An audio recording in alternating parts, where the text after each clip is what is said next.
ఒక్కసారి నీ నాలుకను గురించి మరలా నువ్వు ఆలోచించు. నువ్వు చాలా జాగ్రత్తగా కాపాడుకోవాలి దాన్ని.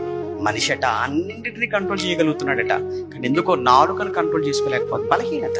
అని అక్కడ మాట్లాడుతూ అంటే మృగాలు అంటే చూడండి, ఒక ఏనుగును మనిషి కంట్రోల్ చేయట్లేదంటే చేస్తున్నాడు కదా. మృగాన్ని ఏమంటే సింహాన్ని కూడా మనిషి ఆడిస్తున్నాడు. సింహాన్ని చేత కూడా అవసరమైతే గడ్డి తినిపించగలరు. దాన్ని చిన్నప్పటి నుంచి దాన్ని అలా పెంచేసాడు, అదే తింటుంది అది. అంటే ఒక సింహాన్ని, ఒక పులిని, ఒక ఎలుగుబంటిని కూడా మనిషి కంట్రోల్ చేసుకోగలుగుతున్నాడు. అలానే ఆ పక్షులు, ఆకాశంలో ఎగురుతున్న పక్షులను కూడా మనిషి తను చెప్పినట్టుగా చేయించగలుగుతున్నాడు వాటి చేత. తను చెప్పినట్టుగా చేస్తున్నాయి. చివరికి ఏమంటే పక్షులతో మనిషి మాట్లాడిస్తున్నాడు వాటి చేత. సర్పాలు మీరు చూడండి, మెడలేసుకుని తిరుగుతున్నారు.